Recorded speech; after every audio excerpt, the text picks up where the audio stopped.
మన ప్రభువును రక్షకుడునైన యేసుక్రీస్తు మధురమైన నామంలో మీ అందరికి నా హృదయపూర్వక వందనాలండి. స్తోత్రాలు.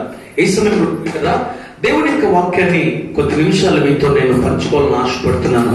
జాగ్రత్తగా దేవుని యొక్క వాక్యం విన్నట్లయితే దేవుడు మన జీవితాల్లో అద్భుతాన్ని చేయబోతున్నాడు. హల్లెలూయా, హల్లెలూయా. చిన్న ప్రార్థన చేసుకుని మనం ముందుకు సాగుదాం. కృపా సత్య సంపూర్ణుడా, దయ కలిగిన తండ్రి నీకు వందనాలు, జాలి కలిగిన తండ్రి నీకు స్తోత్రాలు చెల్లిస్తుంటున్నా. కృప కలిగిన దేవా నీకు వందనాలు ప్రభువా. ఇదిగో చిన్న మందగా కూడి ప్రభువా ఈ నాయన ఈ యొక్క శుక్రవారపు దినమున ఈ రీతిగా నీ సముఖంలో చేరి అయా నీకు స్తోత్రాలు చెల్లిస్తుంటున్నా. ప్రభు చేరవచ్చిన బిడ్డలతో సూటిగా తేటగా స్పష్టముగా మీరు మాట్లాడే దేవుడు తండ్రి. ఇదిగో నా శక్తి కాదు, నా బలం కాదు, నా జ్ఞానం కాదు తండ్రి, నీ ఆత్మచేత మీరు వాడుకోమని ప్రార్థన చేస్తుంటున్నా. ప్రభు నీ కృపగల హస్తాలకు అప్పగించుకుంటూ తండ్రి ఈ యొక్క వాక్యం వినిచిన ప్రతి బిడ్డకు తండ్రి నైనా నా తండ్రి వినిచిన ప్రతి బిడ్డకు నాయన ప్రతి కుటుంబానికి ప్రభు చిన్నలు మొదలుకొని పెద్దల వరకు దీవెనకరంగా ఆశీర్వాదకరంగా మీరే నాయన ఈ వాక్యాన్ని విరిచి వడ్డించమని నా జరిగినటువంటి యేసుక్రీస్తు శక్తి కలిగిన నామములో అధికారం కలిగిన నామములో ప్రార్థించి మనవులన్నీ అడిగి వేడుకొనుచున్నాము తండ్రి. ఆమేన్, ఆమేన్, ఆమేన్. పిల్లల దేవుని యొక్క వాక్యాన్ని మనం చదువుకుందాం. మనందరికీ సుపరిచితమైనటువంటి దేవుని యొక్క వాక్యము నిర్గమకాండము 15వ అధ్యాయము 26వ వచనము. నిర్గమకాండము 15వ అధ్యాయము 26వ వచనము. మీ దేవుడైన యెహోవా వాక్కును శ్రద్ధగా విని, మీ దేవుడైన యెహోవా వాక్కును శ్రద్ధగా విని ఆయన దృష్టికి న్యాయమైనది చేసి, ఆయన దృష్టికి న్యాయమైనది చేసి, ఆయన ఆజ్ఞలకు విధేయులై, ఆయన ఆజ్ఞలకు విధేయులై, ఆయన కట్టడలన్నింటినీ అనుసరించిన, ఆయన కట్టడలన్నింటినీ అనుసరించి నడిచిన యెడల నేను ఐగుప్తీయులకు కలగజేసిన రోగములలో ఏదియు మీకు రానియను. నిన్ను స్వస్థపరచు యెహోవాను నేనే. గట్టిగా చప్పట్లు కొట్టి దేవుని నామం మేల్పడదాం. పిల్లరా దేవుని యొక్క వాక్యం చక్కగా స్పష్టంగా మనతో మాట్లాడుతుంది. పిల్లరా ప్రస్తుత దినాల్లో నేను చెప్పబోయే అంశం ఏంటంటే దైవిక స్వస్థత. దైవికమైనటువంటి స్వస్థతను మనం ఏ విధంగా పొందుకోవాలో దేవుడు వాక్యం ద్వారా ఇక్కడ కూర్చున్న మీతో ఈ యొక్క వింటున్నటువంటి ప్రజలతో మాట్లాడుతున్న మాట ఏంటంటే ప్రస్తుత దినాల్లో అనేక మంది ప్రజలు అనేకమైన వ్యాధుల చేత రోగముల చేత బాధపడుతున్నారు. అవునంటారా కాదంటారా? ఒక వ్యాధితో ఒక రోగులతో బాధపడట్లేదండి. మనకున్నటువంటి మానసికమైనటువంటి టెన్షన్ అది కూడా ఒక పెద్ద రోగం తెలుసా. రోగం వస్తే మాత్రలు లేకపోతే టాబ్లెట్స్ లేకపోతే రకరకాలు వాడుకొని వాటిని నయం చేసుకోవచ్చు. కానీ మానసికమైనటువంటి రోగం వస్తే దాన్ని ఎవరు ఏ చేయలేరు. అది కంటిన్యూ అవుతుంటది. అంత మాత్రం కాదు, ప్రస్తుత దినాల్లో ఒక వింతైనటువంటి రోగం వచ్చింది. ఏ రోగం అది? కరోనా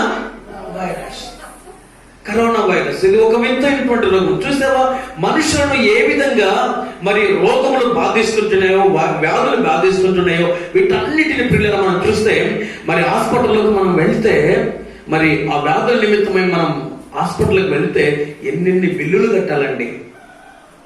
వాడు చెప్పిన ప్రతి టెస్ట్ చేయించుకోవాలా. నువ్వు అక్కడికి వెళ్ళిపోయిన తర్వాత నేను చేయించుకుంటే కుదరదు. ఇక అయిపోయిందే. నువ్వు అందులో అడుగు పెట్టావంటే డాక్టర్ ఏది రాశాడో ఆ మాత్రం కొనాల్సిందే. డాక్టర్ ఏ స్కానింగ్ రాశాడో ఆ స్కానింగ్ నువ్వు తీయించుకోవాల్సిందే.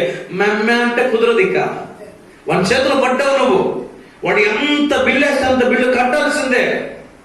లేకపోతే ఆడేమన్నా ఫోన్ చేసి రమ్మ నేను బాధ చేస్తా అన్నాడా నిన్ను? నీకే నువ్వు పోయావు, నువ్వు చెప్పావు. నా ప్రియమైనటువంటి దేవుడు బిడ్డరా, ఇక్కడ దేవుని యొక్క వాక్యం సెలవిస్తుంటుంది. మీ దేవుడైన యెహోవా వాక్కు శ్రద్ధగా విని ఆయన దృష్టికి న్యాయమైనది చేసి ఆయన ఆజ్ఞలకు విధేయులై ఆయన కట్టడలన్నిటిని అనుసరించి నడిచిన యెడల నేను ఐగుప్తీయులకు కలగజేసిన రోగములలో ఏదియు మీకు రానియను అన్నాడు. దేవునికి స్తోత్రం, హల్లెలూయా. దేవుని యొక్క వాక్కును మీరు మొట్టమొదటిగా శ్రద్ధగా వినాలి. హలో సిస్టర్, బ్రదర్, చెప్తున్నటువంటి వాక్యాన్ని జాగ్రత్తగా వినాలి. దేవుని యొక్క వాక్యం సెలవిస్తుంది యెహోవా వాక్కును నువ్వు శ్రద్ధగా వినాలి. దేవుని మాటలను జాగ్రత్తగా వినాలి. ఎవరైతే దేవుని యొక్క మాటలు శ్రద్ధగా జాగ్రత్తగా వింటారో దేవుని యొక్క వాక్యం సెలవిస్తుంటుంది ఆయన ఆజ్ఞలకు ఎవరైతే విధేయత చూపుతారో ఆయన ఏ విధంగా అయితే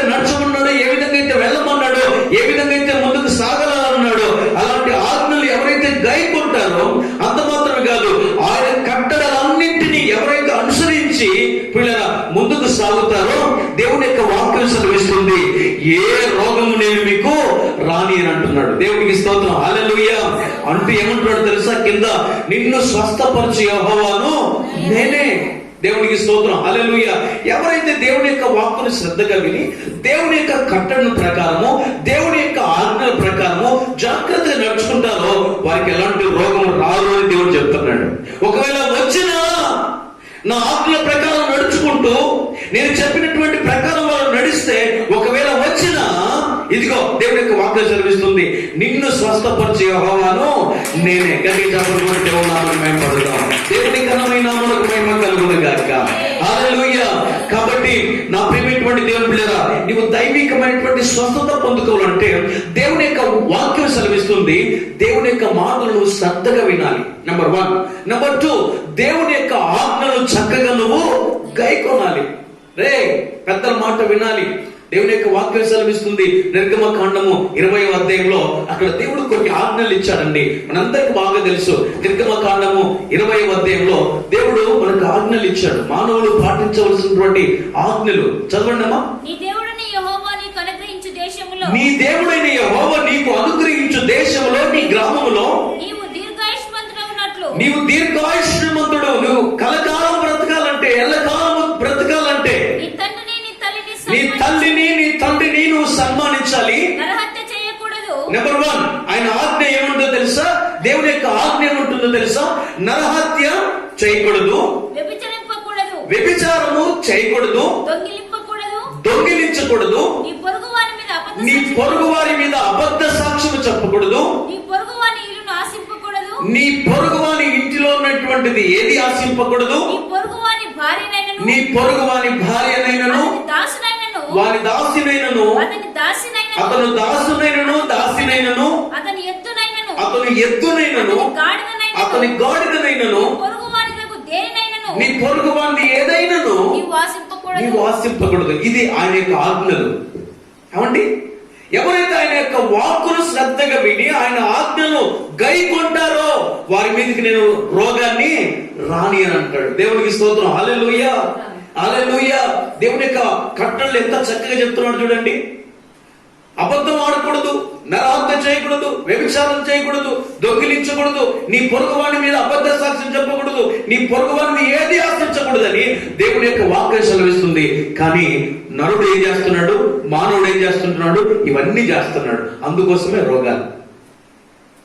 పొరుగు వారి వైపు చూడొద్దంటే పొరుగు వారి వైపు చూస్తారు, పొరుగు వారిని ఆశించొద్దంటే పొరుగు వారినే ఆలోచిస్తారు. పొరుగు ఎవరో పెద్దలు అంటారు, మీలాంటి పెద్దలు, పొరిగింటి పుల్లగూరనే బాగుంటదంట, పొరిగింటి పుల్లగూర రుచిగా ఉంటదంట. దేవునికి స్తోత్రం, హల్లెలూయా. ఇంట్లో ఎన్నో రకరకాలైన వంటకాలు చేస్తుంటారు, చాలా బాగుంటాయి, కమ్మగా ఉంటాయి. అందరూ వాటిని చూసి ఎంతగానో ఆ ఇంట్లోకి వెళ్ళిపోతే పెడతారేమో ఆశిస్తుంటారు ఇతరులు, కానీ ఆ ఇంట్లోకి నచ్చదు. దేవునికి స్తోత్రం, హల్లెలూయా. ఆ ఇంట్లో ఉన్నటువంటి వాళ్ళకి నచ్చదు వంట. దేవునికి స్తోత్రం, హల్లెలూయా.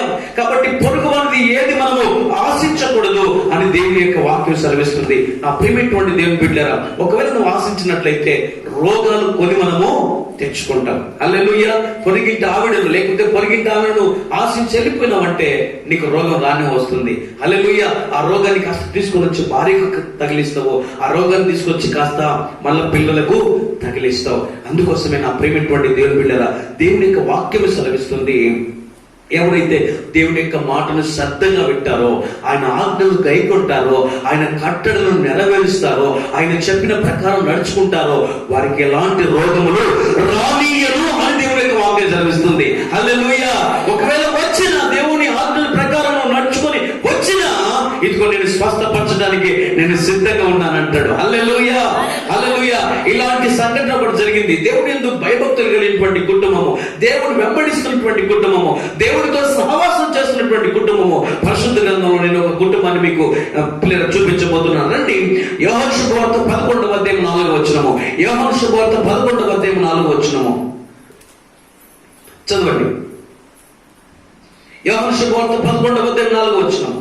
యేసు అది విని ఈ వ్యాధి మరణము కొరకు వచ్చినది కాదు, యేసు అది విని ఈ వ్యాధి మరణము కొరకు వచ్చినది కాదు గాని దేవుని కుమారుడు దాని వలన మహిమపరచబడినట్లు, దేవుని కుమారుడు దాని వలన మహిమపరచబడినట్లు దేవుని మహిమ కొరకు వచ్చిన దేవుని మహిమ కొరకు వచ్చినదనను. గట్టిగా చప్పట్లు కొట్టి దేవుని నామానికి మహిమపడతాం. పిల్లగా దేవుడు అంటున్నాడు, సాక్షాత్తు యేసయ్య అంటున్నాడు. ఏమంటున్నాడు తెలుసా? యేసు అది విని ఈ వ్యాధి మరణము కొరకు వచ్చినది కాదు గాని దేవుని కుమారుడు దాని వలన మహిమ పరచబడినట్లు దేవుని మహిమ కొరకై వస్తుంది. దేవునికి స్తోత్రం. హల్లెలూయా. దేవుడు కొన్ని వ్యాధులను దేవుడే అనుమతిస్తాడు. ఇక్కడ పిల్లరా, మరియ మార్త యొక్క కుమారుడు లాజరు, మరియ మార్తల యొక్క తమ్ముడైనటువంటి లాజరు చనిపోతాడు. చనిపోయినప్పుడు కబురు పంపుతారు యేసయ్యకు. కబురు పంపినప్పుడు ఆయన సువార్తలో ప్రకటించట బిజీగా ఉంటాడు. అయితే ఈ విషయం యేసయ్యకు తెలిసింటది. యేసయ్య విన్నాడు ఈ మాట. అయ్యో, మరియ మార్త అయినటువంటి తమ్ముడైనటువంటి లాజరు చనిపోయినాడన్న సంగతి యేసయ్యకు తెలుసు. ఆయన యొక్క చెవికి వినపడింది. కానీ ఒక రోజు ఆయన లేటుగా వచ్చేసాడు. అయితే ఆయన చనిపోయాడు. చనిపోయిన తర్వాత యేసుక్రీస్తు ప్రభుల వారు అప్పటిగా అమర్సట్ రోజునే ఉన్నాడు, అక్కడ ఉన్నాడు. అయితే పిల్లల ఆ సమాధి పెట్టి అట్లాగనే ఉంది. ఆయన చనిపోయి మంచం మీద అలాగనే ఉన్నాడు. నా ప్రియమైనటువంటి దేవుని పిల్లల, లాజరు పడుకొని చనిపోయి దేవుని యందు ఆయన నిద్రించున్నాడు, చనిపోయినాడని మనం చెప్తాం. అయితే దేవుడి యొక్క వాక్యం సెలవిస్తుంది, యేసు అది విని ఈ వ్యాధి మరణము కొరకు వచ్చినది కాదు కానీ దేవుని కుమారుడు దాని వలన మహిమ పరచబడినట్లు దేవుని మహిమ కొరకు వచ్చింది. దేవునికి స్తోత్రం. హల్లెలూయా, హల్లెలూయా.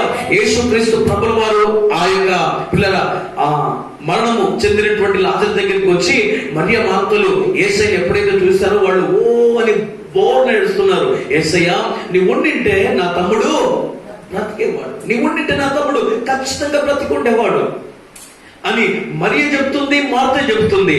నా ప్రియమైనటువంటి దేవుని బిడ్డలారా, వారితో అంటున్నటువంటి మాట ఏంటంటే, యేసుక్రీస్తు అన్న మాట ఏంటో తెలుసా?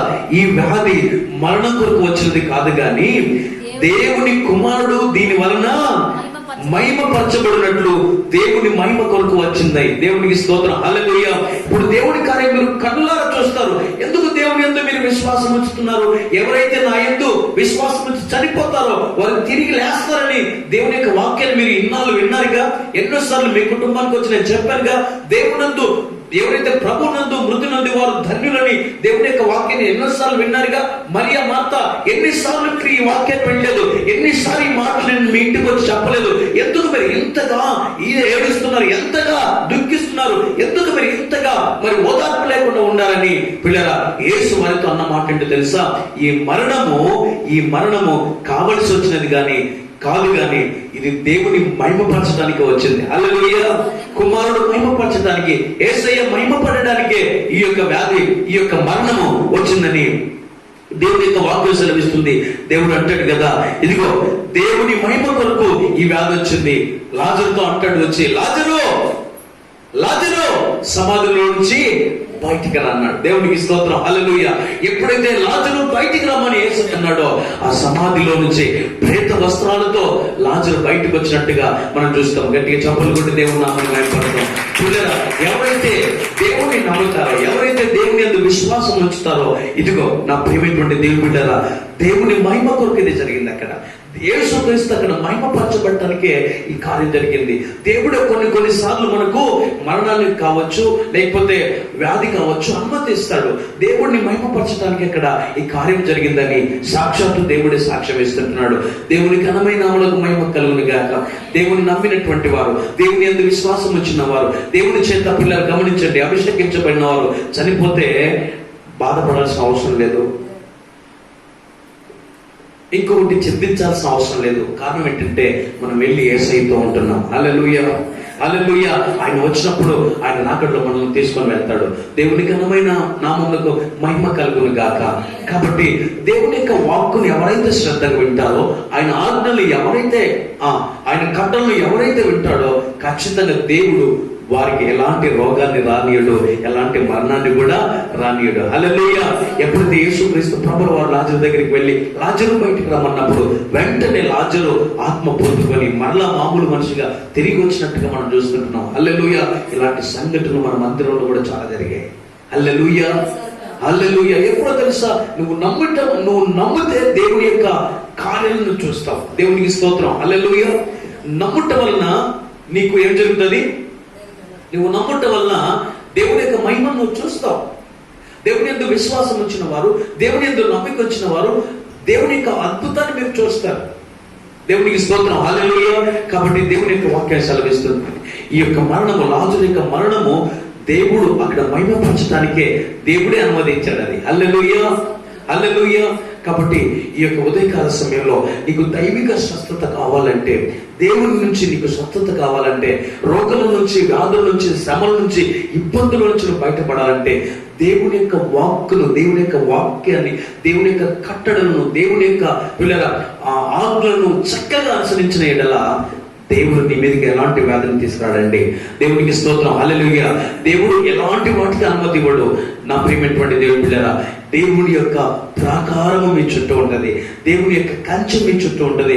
కారణం ఏంటంటే దేవుని యొక్క వాక్యాన్ని వింటున్నారు, దేవుని యొక్క వాక్యాన్ని వింటున్నారు, దేవుని యొక్క ఆజ్ఞలు గైకొంటున్నారు, దేవుని యొక్క కట్టడలను అనుసరిస్తున్నారు కనుక దేవుడే మీ కుటుంబం చుట్టూ, మీ బిడ్డల చుట్టూ ఆయన ప్రాకారాన్ని నిర్మిస్తాడండి, ఆయన కట్టలు నిర్మిస్తాడు. కనుకనే ఎలాంటి వ్యాధులు కానీ, ఎలాంటి బాధలు కానీ, ఎలాంటి రోగాలు కానీ, ఎలాంటి టెన్షన్స్ కానీ మీ మీదకి రాకుండా దేవుడే ఆయన కాపరిగా ఉండి సహాయకుడిగా మనకు నడిపిస్తాడు.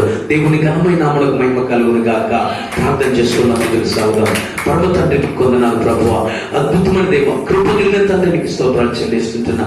అయ్యా, దైవిక శాస్త్రత ప్రభువా మేము ఏ విధంగా పొందాలో ప్రభువా, అయ్యా ఏ విధంగా పొందుతామో నాయన తండ్రి, ఏ విధంగా మీరు మహిమపరచబడతారు ప్రభు, వాక్యము ద్వారానైనా మీరు చక్కగా, తేటగా, స్పష్టంగా మాట్లాడారు. అవును తండ్రి, నీ వాక్కును బహు శ్రద్ధగా విన్నవాళ్ళు, నీ వాక్యాన్ని ప్రభు నిన్ను శ్రద్ధగా విన్నవారు, అయ్యా నీ ఆజ్ఞలు గైకొన్నవారు, నీ కట్టడలను అనుసరించిన వారికి, వారి మీదకి నేను ఎలాంటి రోగాలు, వ్యాధులను రానివ్వను అని ప్రభు మీరు వాగ్దానం చేశారు. వాగ్దానం చేసిన దేవుడు, నమ్మదగిన దేవుడు. ఇక్కడ కూర్చున్నటువంటి బిడ్డల్లో ప్రభు వారు ఎలాంటి వ్యాధితో ఉన్నారో, ఎలాంటి రోగంతో ఉన్నారో, ఎలాంటి టెన్షన్స్ తో ఉన్నారో, చెప్పుకోలేనటువంటి సమస్యలతో ఉన్నారో, బాధలతో ఉన్నారో నాకైతే తెలియదు, కానీ ఇప్పుడే నజరేయుడైనటువంటి యేసు క్రీస్తు నామములో తండ్రి ప్రభువా నీవు ఇచ్చినటువంటి అధికారముతో తండ్రి గొప్ప విడుదల నీ ప్రజలకు కలుగును గాక. గొప్ప విడుదల నీ బిడ్డలకు కలుగును గాక. ఈ వాక్యం వింటున్నటువంటి బిడ్డలకు నాయన ఏ వ్యాధితో, ఏ బాధతో, ఏ రోగముతో, ఏ సమస్యతో వారు వింటున్నారో ఇప్పుడే ఆ బాధని తాకి స్వస్థపరచమని ప్రార్థన చేస్తున్నా. ప్రభువానికి స్తోత్రం, ప్రభువానికి వందనాలు. ప్రతి వ్యాధిని, ప్రతి అంధకార చక్ర శక్తులను నజరేయుడైనటువంటి యేసు క్రీస్తు నామములో బంధిస్తున్నా. ప్రభువా ఆర్థికపరమైనటువంటి ఇబ్బందులతో ఉన్న వారిని ప్రభువాని యొక్క సర్వ సమృద్ధితో నింపుదువు గాక. నాయన దయముల చేత పట్టబడుతున్న వారిని యేసు నామములో గొప్ప విడుదల కలుగును గాక. తండ్రి నీకు స్తోత్రాలు చెల్లిస్తున్నా. రోగులతో, వ్యాధులతో నాయన పీడింపబడుతున్న వారికి యేసు నామములో గొప్ప స్వస్థత శీఘ్రముగా కలుగును గాక, శీఘ్రముగా కలుగును గాక. తండ్రి నీకు స్తోత్రం, తండ్రి నీకు వందనాలు. నీ ఘనమైన కార్యము, నీ బలమైన కార్యము మీరు జరిగించినందుకే వందనాలు, స్తోత్రాలు చెల్లిస్తున్నా. విన్న ప్రతి బిడ్డ జీవితంలో నీ అద్భుత ఆశ్చర్యకారాన్ని, నీ వాక్కు ప్రకారము, నీ వాక్యము ప్రకారము నడుచుకునే కృపను బిడ్డలందరికీ దయచేయమని యేసయ్య ఉన్నతమైన నామములో, అధికారం కలిగిన నామములో ప్రార్థించి మనవులన్నీ అడిగి వేడుకొనుచున్నాము తండ్రి. ఆమేన్, ఆమేన్, ఆమేన్. మీ అందరికీ నా హృదయపూర్వక వందనాలండి, స్తోత్రాలు. God bless you.